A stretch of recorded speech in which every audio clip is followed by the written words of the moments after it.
오늘 우리가 민수기의 본문을 읽었습니다. 민수기라고 하는 이 책 제목은 말 그대로 백성들을 숫자를 세었다. 민수기 1장에 보면 하나님께서 모세에게 이스라엘 자손들의 숫자를 계수하여라 인구조사를 명하셨지요. 거기에서 이제 이 책의 이름이 나왔습니다마는 이 이름은 70인역에서 정한 것이고 히브리어 성경 본래의 이 책의 제목은 광야에서 이렇게 되어 있습니다. 그래서 어찌 보면은 바로 그 히브리식의 제목 광야에서가 이 민수기 책 전체의 내용을 더 잘 나타내주고 있는 그런 제목이라고 생각됩니다. 왜냐하면 민수기의 내용 전체가 사실은 이스라엘 백성들의 그 광야 생활 40년, 애굽에서 나와 가나안에 이르기까지 그 초반부는 출애굽기에 좀 기록되어 있고요. 그 다음에 나오는 레위기는 사실은 다 하나님이 주신 율법과 그 규례에 대한 설명들입니다. 제사나 절기에 대한 또 정결법에 대한 그런 하나님의 율법을 설명하는 내용이고, 이제 이 민수기가 이어지는 광야 생활의 모든 겪은 일들을 소개해주고 있기 때문입니다. 그니 우리가 이스라엘 백성들이 애굽에서 구원받은 것을 우리 그리스도인들이 죄와 사망의 권세에서 구원받은 것에 비교해서 생각을 하기도 하고, 그래서 이스라엘 백성들의 이 광야의 여정, 가나안에 이르기까지의 그 긴 과정을 우리가 이 세상에서 겪는 모든 우리의 인생의 여정에 비유해서 또 바라보기도 합니다. 자, 오늘 본문은 그 광야 생활 가운데서 일어났던 중요한 사건 하나입니다. 먼저 4절 보니까 백성들의 마음이 상했다고 했습니다. 지금 그들의 몸과 마음이 지쳐 있습니다. 하나님께서 주신 약속의 땅으로 가는 길이 쉬운 길이 아니었습니다. 그래서 이제까지도 많은 고생을 겪어왔거니와 이제 지금은 보다 좀 빠르게 갈 수 있는 지름길이 있는데 그 땅 주인이 에돔 족속입니다. 그 땅을 통과하면 가나안에 보다 빨리 그리고 쉽게 도달할 수가 있겠는데 에돔 족속이 그 땅의 통과를 허락해 주지 않는 것이에요. 그들과 맞서서 싸우겠다면 모르겠거니와 그렇지 아니하기 때문에 이스라엘 백성들은 이제 멀고 힘든 길을 돌아가야 했습니다. 사실 따지고 보면 에돔은 에서의 후손이거든요. 그렇기 때문에 이스라엘과 에돔 족속은 형제간이라고 할 수 있습니다. 그런데도 이스라엘 백성들이 자기네 영토로 통과하는 것을 거절하고 가로막고 있는 것이죠. 우리가 어려울 때는, 정말 어려울 때는 어떨 때 아는 사람, 믿었던 사람도 나를 거절하고 힘들게 하고 연락도 끊어버리고 그럴 때가 있습니다. 사람 의지하면 상처받는 일이 생길 수가 있습니다. 그러다가 마음이 상하게 되는 것입니다. 이렇게 해서 먼 길로, 험한 길로 돌아가야 하는 이스라엘 백성들의 반응이 어땠는가 하면은 이제 4절에 아까 읽은 것처럼 그 길로 인해서, 그 가는 길이 너무 멀고 고달퍼서 그런 뜻이죠. 그 길로 인해서 백성들의 마음이 상하니라. 그리고 그 다음에 5절 보니까 그들이 모세와 하나님과 모세를 향하여 원망하였다고 기록되어 있습니다. 여러분, 마음이 상하면 원망이 나오기 쉽습니다. 그래서 마음을 잘 지켜야 합니다.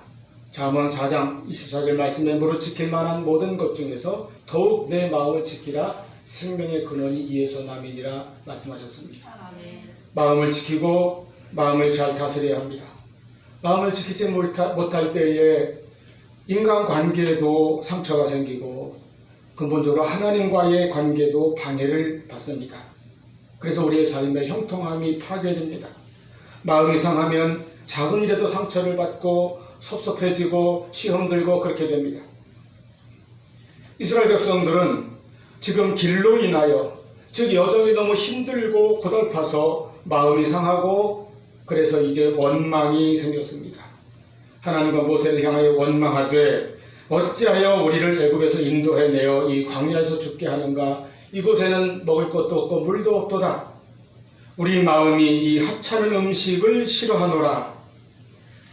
이러한 백성들의 원망은 사실은 어려운 상황에 부딪힐 때마다 거의 어김없이 터져나온 습관적인 불평이요 원망이었습니다. 여러분, 고린도전서 10장에 이스라엘 백성들 가운데 광야에서 가나안에 들어가지 못하고 멸망을 당한 사람들에 대한 말씀이 있습니다. 그들을 본보기로 삼아 경고하는 말씀이 있습니다. 거기에 그렇게 멸망을 받은 중요한 원인 중 하나가 바로 고린도전서 10장 10절에 보면 원망이라고 하였습니다. 이 원망이 그들을 멸망에 이르게 했던 우상숭배나 음행이나 하나님을 시험하는 것과 마찬가지의 그러한 죄요 하나님의 진노의 원인이라고 하는 것입니다. 이 일을 본보기로 삼아 말세를 만난 우리를 깨우쳐 주십니다. 살면서 그리고 신앙생활하면서 이 원망의 시험에 들지 않도록 늘 기도하시기를 바랍니다. 이스라엘 백성들의 마음이 상한 것은 그 상했다, 마음이 상했다는 말은 영어 성경에 보니까 인내심이 다 됐다, 인내심이 바닥났다, 더 이상 인내하지 못하게 되었다, 그런 뜻입니다. 더 이상 참지 못하겠다고 하는 생각이 바로 우리 마음을 상하게 하는 것입니다. 우리가 어떤 고난이 끝나지 아니하므로 이제는 참지 못하겠다 하여 마음이 상하고 원망하게 됩니다. 나의 길은 왜 이렇게 멀고 험한가? 나는 자꾸 멀리 돌아가는 것 같고 남들보다 더 늦고 더딘 것 같고, 그럴 때에 더 이상 인내하지 못하고 초조해지고 불만이 생기고 이런 것들이 마음을 상하게 하고 원망하게 만듭니다. 다음으로 그들의 원망의 내용이 무엇입니까? 5절 말씀 보면 어찌하여 우리를 애굽에서 인도해내어 이 광야에서 죽게 하는가? 이곳에는 먹을 것도 없고 물도 없도다. 우리 마음이 이 하찮은 음식을 싫어하노라. 여러분, 이스라엘 백성들의 이 불평과 원망이 과연 타당하다고 생각하십니까? 그들이 애굽에서 종로를 할 때 돌이켜보세요. 아무 인권도 없이 자유도 없이 짐승처럼 혹사당하며 살고 있었던 세월입니다. 부모가 자식을 낳아도 자기 마음대로 키우지 못하고 강에 던져 죽여야 했던 그 참혹한 세월이었습니다.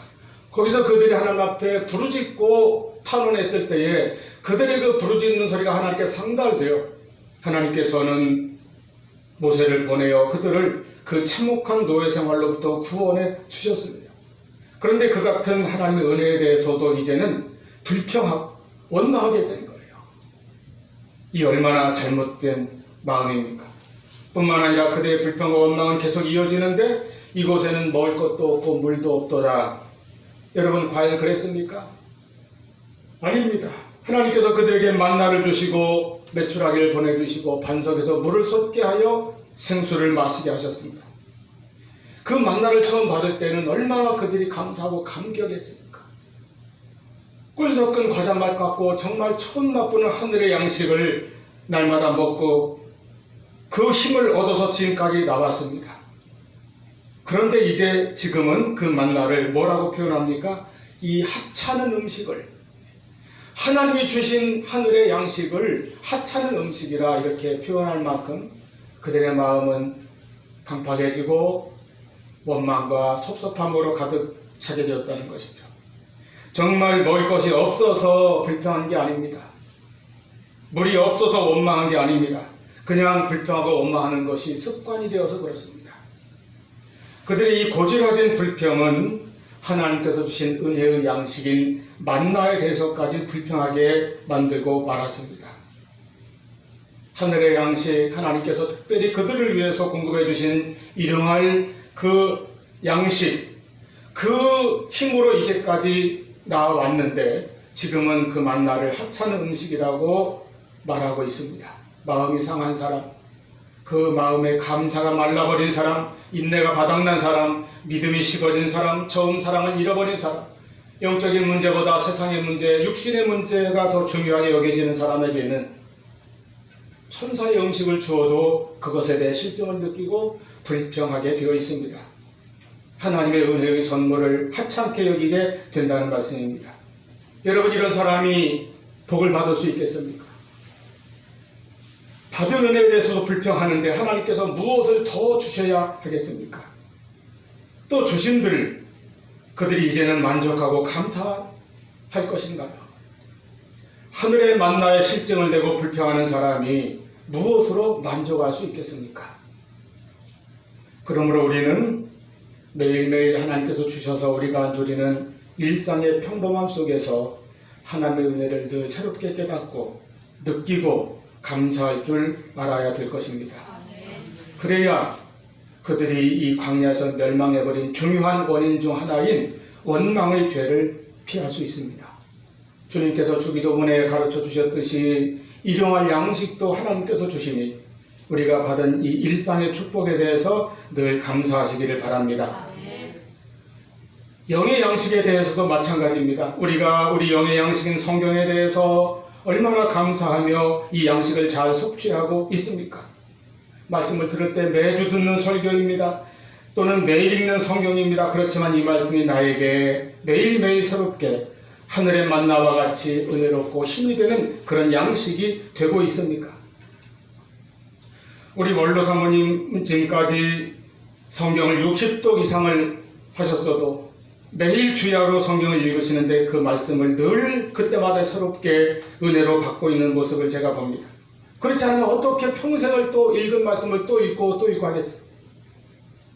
교회 오래 다녀서 다 아는 말씀이라도 여러 번 들은 말씀이라도 하찮게 여기는 것이 아니라 늘 손글보다 단 말씀으로 정보다 귀한 말씀으로 내 생명의 양식의 그 말씀으로 그렇게 받아서 영의 양식으로 삼으시기를 바랍니다. 할렐루야. 이제 이러한 그 백성들의 원망을 들으신 하나님께서 그들에게 징계를 내주셨습니다. 6절입니다. 여호와께서 불뱀들을 백성 중에 보내어 백성을 물게 하심으로. 이 불뱀이 갑자기 떼지어 나타나가지고 공격하기 시작했습니다. 이 불뱀은 그들이 지금 가고 있는 이 아라바 광야라고 하는 지역에 원래 많이 분포되어 서식하고 있는 독사의 일종이라고 합니다. 왜 이름이 불뱀이냐 하면은 그 색깔이 불꽃같이 붉은 빛이라서 그렇다고도 하고요. 또 맹독성이기 때문에 그 뱀에 걸리면 그 자리가 벌겋게 변하면서 열이 나고 극심한 고통에 시달리다가 죽게 되기 때문에 그렇다고도 합니다. 이 뱀들이 사실은 그 지역에 본래 있었던 거예요. 신명기 8장 15절 말씀에 기록하신 대로 그들이 지나던 그 광야는 광대하고 위험한 곳, 곧 불뱀과 전갈이 있는 간조한 땅이라고 하셨습니다. 그 길을 지날 때에 이제까지 하나님께서 이스라엘 백성들을 지켜주셨던 것입니다. 막아주셨던 것입니다. 불기둥 구름기둥처럼 눈에 보이는 곳으로만 인도하신 것이 아니라 이같이 보이지 않는 하나님의 보호가 늘 그들과 함께 했던 것입니다. 그런데 이제 그들의 원망의 죄에 대해서 하나님께서 진노하시니 그 보호가 거치고 불뱀들이 다가와서 공격하게 된 것입니다. 여러분, 그동안 나에게 아무 일 없다고 하나님께서 나를 위해 아무 일도 해주시지 않은 것이 아닙니다. 아무 일 없이 지내온 것이 하나님의 보이지 않는 보호요, 우리를 떠나지 않는 하나님의 은혜임을 기억하시기를 바랍니다. 그런데 그 하나님의 보이지 않는 보호를 깨는 것이 우리의 죄입니다. 원망의 죄, 불평의 죄, 불신앙의 죄, 우상숭배의 죄, 음란의 죄, 교만의 죄, 이와 같은 죄들로 말미암아 하나님의 보호가 떠나갑니다. 그러나 이제 여러분, 이 사건에서 가장 중요한 말씀이 나타납니다. 곧 하나님께서 다시 그들을 용서하시고 구원해 주시는 은혜를 베풀어 주신 것입니다. 아멘. 이것이 복음입니다. 이것이 하나님의 본성인 사랑입니다. 인간은 죄를 짓고 하나님을 배반하고 떠날지라도 또다시 부르시고 진노하셨다가도 돌이키시는 그 하나님의 사랑인 것입니다. 이런 하나님의 사랑과 구원의 역사가 일어나는 과정이 있습니다. 첫째는 이스라엘 백성들의 회개입니다. 7절 말씀 아까 본 대로 백성이 모세에게 이르러 말하되 우리가 여호와 당신을 향하여 원망함으로 범죄하여 싸우니 여호와께 기도하여 이 뱀들을 우리에게서 떠나게 하소서, 이렇게 호소합니다. 아마 이 사건에서 그리고 광야 생활 전체에서 이스라엘 백성들이 가장 잘한 일일 것입니다. 빨리 회개하였다는 것입니다. 매를 맞자마자, 징계를 받자마자 즉시 깨닫고 회개했다는 것입니다. 여러분, 멸망은 죄를 지어서 당하는 것이 아닙니다. 회개하지 않아서 당하는 것입니다. 지옥은 누가 갑니까? 죄를 지은 사람이 가는 것이 아니라 회개하지 않고 예수를 믿지 않는 사람이 가는 것입니다. 우리 모두가 다 죄인입니다. 아무리 죄를 지은 사람이라도 하나님의 은혜의 문은 여전히 열려 있습니다. 고린도후서 6장 1절에 우리가 하나님과 함께 일하는 자로서 너희를 권하노니 하나님의 은혜를 헛되이 받지 말라 말씀하셨고, 2절에 보라 지금은 은혜 받을 만한 때요 보라 지금은 구원의 날이로다. 아멘. 그러므로 죄인이 살 길은 그 하나님의 은혜 앞에 나와서 회개하는 것입니다. 회개할 때 우리는 은혜를 힘입을 수 있습니다. 이 백성들의 회개의 말을 듣고 모세가 그들을 위하여 하나님께 기도했습니다. 그랬더니 8절을 하나님께서 모세에게 말씀하십니다. 그래서 구원의 역사가 일어나는 두 번째 과정은 하나님의 말씀이 임하고 그 말씀을 듣는 것입니다. 그 말씀 앞에 나오는 것입니다. 그 말씀을 받아들이는 것입니다. 믿음은 들음에서 나며 들음은 그리스도의 말씀으로 말미암는다고 하셨습니다.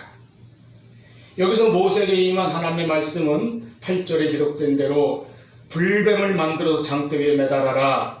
불뱀에 물렸는데 또 불뱀을 만들어서 달라고 하셨어요. 그런데 9절에 모세가 놋대물을 만들어서 달았다, 장대에 매달아서 세웠다 하는 말씀을 보면은 하나님께서 지시하신 내용이 놋으로 불뱀을 만들어라, 구리로 불뱀을 만들라, 이렇게 말씀하신 것입니다. 이 놋으로 뱀 모양을 만들어서 장대에 매달고 물린 자마다 그것을 보면 살리라, 이것이 하나님의 말씀입니다. 여기 놋으로 만든 뱀은 이스라엘을 구원하는 하나님의 방법이요 하나님의 은총입니다. 하나님의 능력입니다. 이 놋뱀 자체에 신비한 요술적인 능력이 있어서가 아니라 그것을 만들려고 하시는 하나님께 능력이 있고 그것을 지키는 믿음의 백성들에게 역사하시는 하나님에게 은혜가 있다고 하는 것입니다. 그리고 이 놋뱀은 바로 우리 주 예수님을 예표하는 가장 중요한 구약의 상징입니다. 예수님께서 직접 그렇게 말씀하셨습니다. 요한복음 3장에서 니고데모와의 대화 장면입니다. 니고데모에게 사람이 거듭나야 구원을 받는다고 말씀하셨을 때에 그가 이해하지 못하여 주님께 반문하였습니다. 어찌하여 그러한 일이 있을 수 있나이까? 그래서 예수님께서 14절에 말씀하십니다. 모세가 광야에서 뱀을 든 것 같이 인자도 들려야 하리니 이는 그를 믿는 자마다 영생을 얻게 하려 하십니다. 바로 우리가 오늘 본 이 본문의 광야의 사건을 들어서 주님께서는 구원의 은혜가 바로 그 모세가 광야에서 뱀을 든 것 같이 인자가 예수님께서 십자가에 매달리심으로 말미암아 구원의 역사가 일어날 것임을 말씀하고 계시는 것입니다. 예수님께서 십자가에 달리시는 것은 모세가 광야에서 뱀을 장대에 매달아 높이 든 것과 같다고 말씀하십니다. 그리고 이어지는 16절이 성경에서 여러분 가장 유명하고 중요한 복음의 선포 아닙니까? 하나님이 세상을 이처럼 사랑하사 독생자를 주셨으니 이는 그를 믿는 자마다 멸망하지 않고 영생을 얻게 하려 하심이니라. 아멘. 이 말씀을 듣고 이 말씀 앞에 나오는 것이 구원받는 길입니다. 할렐루야. 아멘. 세 번째로 그 말씀을, 그 복음을 믿는 것입니다. 믿고 순종하는 것입니다. 쳐다보라고 하시면 쳐다봐야 합니다. 그게 믿음입니다. 순종이 믿음이고 믿음은 곧 순종입니다. 불뱀에 물린 자마다 놋으로 만든 또 다른 뱀을 바라보라고 하셨습니다. 하나님의 구원은 불뱀을 사라지게 하신 것이 아니라 또 다른 뱀을 만들어 장대에 달게 하신 것입니다. 그리고 그것을 보면 살리라 하고 말씀하셨습니다. 죽음의 불뱀이 없어진 것이 아니라 하나님의 구원이 마련된 것입니다. 하나님께서는 우리에게도 놋으로 만든 뱀이 예표하던 바로 그 실체인 예수님의 십자가를 주시고 그 십자가를 바라보라, 십자가에 달린 예수님을 바라보라고 말씀하십니다. 여러분, 죄는 여전히 이 세상에 있습니다. 인간의 악도 있습니다. 온갖 시험과 유혹과 환난도 있습니다. 그러나 우리에게는 십자가에 달린 예수님이 있습니다. 이제 우리에게는 십자가가 주어졌습니다.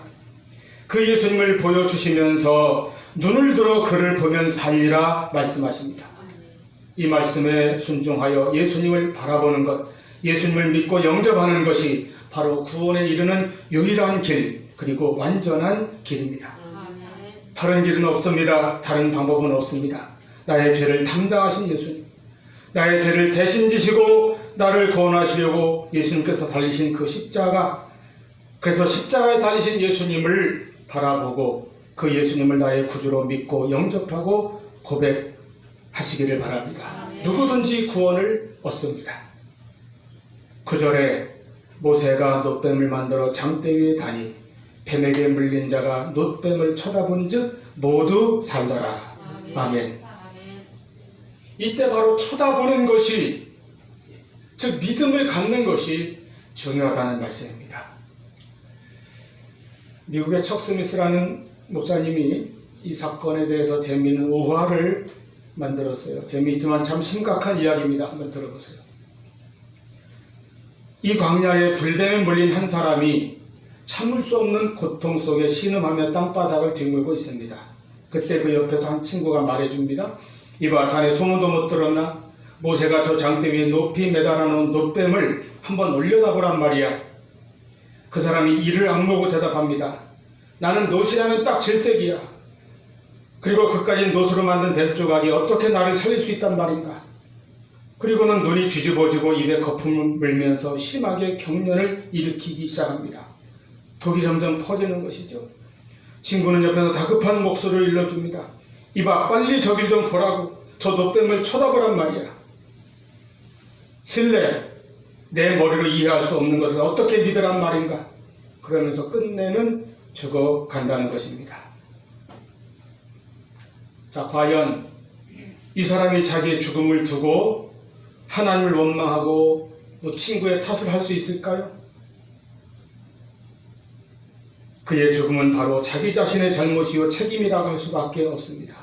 마찬가지로 나중에 하나님 앞에 가서, 아니 지옥불에 떨어져서 자기가 구원받지 못하고 죄 가운데 그대로 죽었다는 사실을 두고 하나님을 원망할 수 있는 사람은 아무도 없습니다. 왜냐하면 하나님께서는 독생자를 보내주시기까지 구원의 모든 방편을 우리에게 주셨기 때문입니다. 그래서 요한복음 3장 18절, 그를 믿는 자는 심판을 받지 아니하는 것이요 믿지 아니하는 자는 하나님의 독생자의 이름을 믿지 아니하므로 벌써 심판을 받은 것이로다. 예수님의 십자가가 구원인 동시에 심판입니다. 어떤 사람에게는 구원인데 어떤 사람에게는 그 자체가 심판입니다. 그 심판은 자기가 내린 것입니다. 하나님께서는 죄인이라도 구원받을 수 있는 길을 다 마련해 놓으셨습니다. 그리고 이제 우리가 할 일은 믿기만 하면 되는 것이라고 말씀하십니다. 뱀에 물린 자가 장대 위에 놋뱀을 쳐다봐 나음을 입었듯이 우리는 내 죄를 대신 지시고 십자가에 달리신 예수님을 쳐다보고 그 예수님을 믿기만 하면 구원을 받습니다. 세상에는 자기 머리로 이해할 수 없다는 그런 어리석은 핑계를 대며 하나님을 거부하고 예수님의 복음을 거절한 사람들이 많이 있습니다. 하나님께서는 우리에게 이해하라고 하지 않으셨습니다. 믿으라고 하셨습니다.